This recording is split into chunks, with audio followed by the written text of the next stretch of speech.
Bà sụt đấy, ngày nay chúng mình video muối trong trái lệch đò bồn bồn từ khía đã xài ruby chia hơi trong riêng ruby chia ở căn tạiภาษาจึงមុន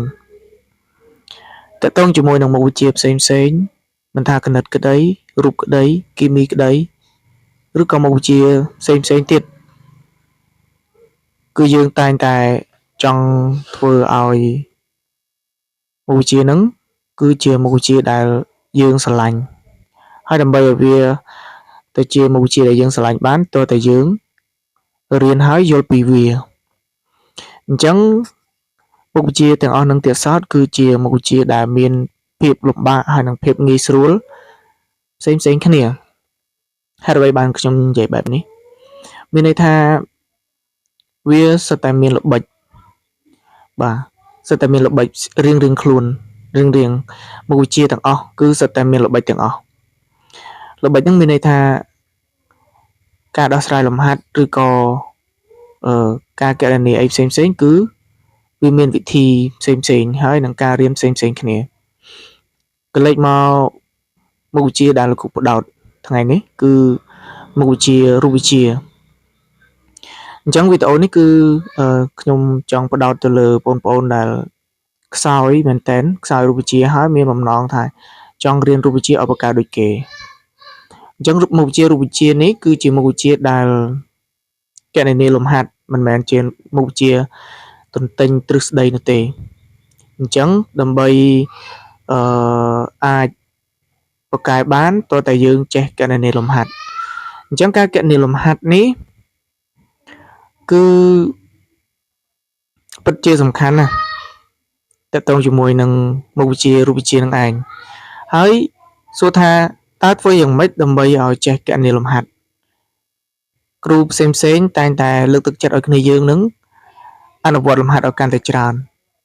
គឺមតិនេះគឺខ្ញុំគ្រប់គ្រងអត់ខុសទេប៉ុន្តែ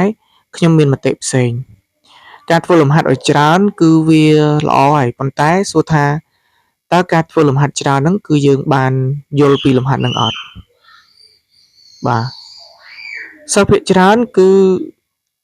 ធ្វើលំហាត់ហ្នឹងគឺចេះតែធ្វើទេប៉ុន្តែអត់យល់ទេបាទអត់យល់ទេមានន័យថាបើលំហាត់គេឲ្យសមត្ថកម្មម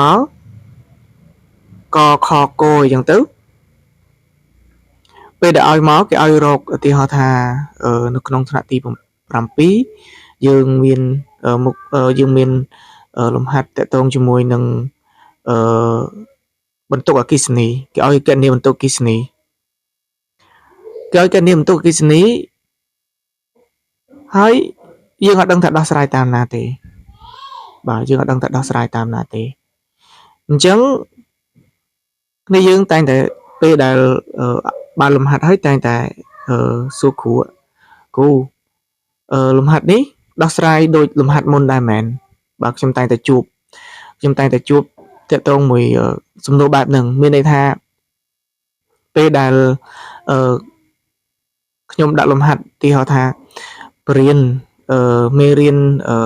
បន្ទុកអគ្គិសនីចុះដាក់លំហាត់ទី1ហើយដោះស្រាយតាមរស់មុនគួយស្មើជាមួយនឹងអ៊ីតេអញ្ចឹងពេលដែលដោះស្រាយរួចហើយលោកគ្រូដាក់លំហាត់ថ្មីអញ្ចឹងណាខ្ញុំដាក់លំហាត់ថ្មីអញ្ចឹងពេលដែលដាក់លំហាត់ថ្មីពួកគាត់អត់ទាន់បានអានប្រធានទេគាត់សួរសំណួរហើយបាទថាសួរថាគ្រូអានឹងដោះស្រាយដូចលំហាត់មុនដែរមែនបាទសំណួរដែលគ្រូភាគច្រើនគឺធុញសំណួរនឹងមែនតើគឺអត់ចង់ឲ្យសិស្សសួរបែបហ្នឹងទេគឺគ្រូចង់ឲ្យសិស្សអានរួចហើយវិភាគលំហាត់ហ្នឹងតែគេបើលំហាត់ហ្នឹងវាប្រធានដូចគ្នាគឺយើងធ្វើតាមហ្នឹងទៅយើងមិនបាច់សួរចឹងទេឬក៏ពេលដែលយើងធ្វើហើយយើងធ្វើតាក់សួរគ្រូថាគ្រូអានេះគេធ្វើតាមរូបមន្តនេះបែបនេះមែនអីមែនចឹងទៅអានឹងសំណួរល្អជាងបាទឥឡូវយើងបកក្រោយមកវិញចឹងចំពោះការរៀនរូបវិទ្យាឲ្យកាន់តែប្រសើរទី1គឺបងប្អូនត្រូវតែស្គាល់រូបមន្តបាទស្គាល់រូបមន្តដើម្បីស្គាល់រូបមន្តហ្នឹងគឺយើងធ្វើយ៉ាងណាយកវាទៅមើលឲ្យបានច្រើនដងទៅគឺយើងនឹងចាំរូបមន្តហ្នឹងហើយ បាទហើយបន្តមកទៀតគឺយើងចាំຂະຫນាតយើងស្គាល់តែរូបមន្តហើយយើងអត់ចាំຂະຫນាតគឺគ្រោះថ្នាក់មែនទែនហើយដើម្បីបានខ្ញុំនិយាយបែបនេះដោយសារតែຂະຫນាតគឺសំខាន់ពេលដែលលំហាត់ផ្សេង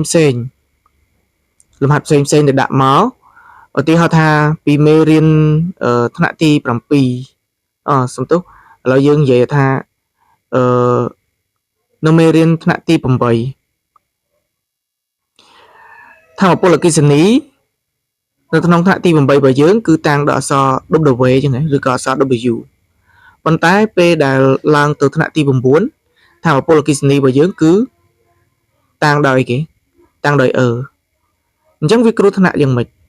គ្រោះថ្នាក់ត្រង់ថាបើយើងអត់ចាំຂະຫນាតទេយើងចាំថាហ្នឹងគឺជាធម្មពលគឺគ្រោះថ្នាក់ណាស់យើងដោះស្រាយអត់ចេញទេអញ្ចឹងຂະຫນាតគឺសំខាន់ជាងអ្វីដែលយើងតាំងទៀតមែនទេដូចឧទាហរណ៍ថាតង់សុងយើងតាំងដល់អក្សរ V បាទតាំងដល់អក្សរ V ຂະຫນាតរបស់វាគិតជាវ៉ុលតែពេលខ្លះយើងអាចតាំងតង់សុងដល់អក្សរផ្សេងបានប៉ុន្តែຂະຫນាតរបស់វាគឺយើងអត់អាចដូរបានទេបាទຂະຫນាតរបស់វាគឺអត់អាចដូរបានទេបាទຂະຫນាតរបស់វា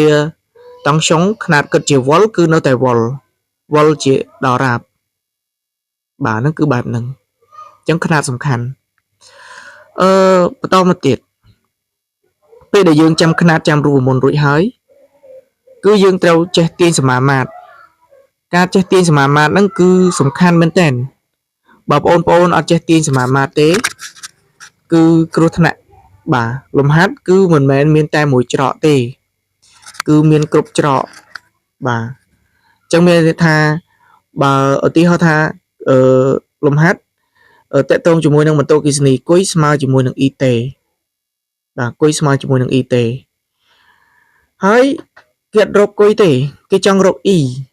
ឬក៏គេថាគេចង់រកចរន្តអគ្គិសនីអញ្ចឹងសួរថាបើយើងអត់ចេះទាញសមាមាត្រទេគឺយើងអត់ចេះទាញរូបមន្តនឹងទេបាទយើងអត់ចេះទាញរូបមន្តនឹងទេអញ្ចឹងការទាញសមាមាត្រក៏ចាត់ទុកថាជារឿងសំខាន់នៅក្នុងការដោះស្រាយលំហាត់រូបវិទ្យាមួយដែរចំណុចចុងក្រោយដែលខ្ញុំចង់លើកមួយទៀតនោះគឺការចេះវិភាគលំហាត់ហើយអ្វីបានជាខ្ញុំថាការវិភាគលំហាត់ឧទាហរណ៍ថាការរកធម្មពលអគ្គិសនីមួយចុះធម្មពលអគ្គិសនីសួរថាយើងរកតែមួយរូបមន្តមែនទេមិនមែនទេធម្មពលអគ្គិសនីគឺវាមានច្រើនរូបមន្តវាមានស្មើជាមួយនឹង P គុណ V ស្មើជាមួយនឹង V E គុណ T P ស្មើនឹង R E ការ៉េគុណ T អញ្ចឹងសួរថាបើយើងអត់ចេះវិភាគលំហាត់ទេគឺយើងអត់អាចដោះស្រាយចេញបានទេបើគេឲ្យឧទាហរណ៍ថាគេឲ្យគណនាធម្មពលអគ្គិសនីហើយយើងចេះតែរូបមន្តទាំង3ហ្នឹងយើងចាំប៉ុន្តែនៅក្នុងសមត្ថកម្មគឺគេឲ្យ P គេឲ្យ T មកតែយើងអត់ចេះវិភាគទេថាគេឲ្យគណនាធម្មពលអគ្គិសនីអីប៉ុន្តែសួរថាតើយើងយកវាទៅដោះស្រាយនៅក្នុងរូបមន្តមួយណាបើរូបមន្តច្រើនសឹងអីហ្នឹងអាហ្នឹងគឺបែបហ្នឹងណាអាហ្នឹងគឺបែបហ្នឹងអញ្ចឹងការចេះវិភាគបាទការចេះវិភាគថាយើងគួរតែដោះស្រាយតាមណាយើងគួរតែដោះស្រាយតាមរូបមន្តណាគឺសំខាន់ខ្លាំងមែនទែនបន្ទាប់ពីដែលយើងចាំຂະຫນាតយើងចេះទាញសមាមាត្រគឺយើងត្រូវចេះវិភាគទៀតបាទការវិភាគហ្នឹងគឺដើរតួសំខាន់ខ្លាំងណាស់បើយើងអត់ចេះវិភាគលំហាត់គឺស្មើជាមួយនឹងការអត់ចេះអញ្ចឹងមាន4ចំណុចហ្នឹងទី1គឺយើងចាំរូបមន្តទី2ចាំຂະຫນាតទី3គឺយើងចេះទាញសមាមាត្រហើយនឹងទី4គឺយើងត្រូវចេះវិភាគលំហាត់បើយើងអត់ចេះវិភាគលំហាត់ទេគឺស្មើជាមួយនឹងអត់ចេះហើយបើយើងចាំរូបមន្តក៏ដោយអីក៏ដោយបើណៃអត់ចេះវិភាគថាលំហាត់ហ្នឹងគេជួសនៅក្នុងរូបមន្តមួយនេះអីមួយនេះ គឺស្មើជាមួយនឹងយើងធ្វើនឹងដោយមិនដឹងថាទៅតាមណាឬក៏តំបន់ណាទេបាទអញ្ចឹងចំពោះវីដេអូថ្ងៃនេះគឺលោកគ្រូមានតែប៉ុណ្្នឹងទេបើបងប្អូនមានចម្ងល់អីអាចសាកសួរនៅក្នុង comment បាទ comment នៅខាងក្រោមនេះបានលោកគ្រូនឹងដកស្រង់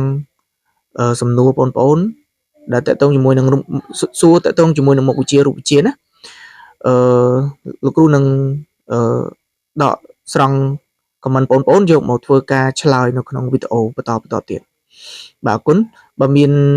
បើចាប់អារម្មណ៍នៅវីដេអូនេះកុំភ្លេចចែករំលែកហើយនឹង subscribe ម្នាក់មួយផងបាទសូមអរគុណច្រើន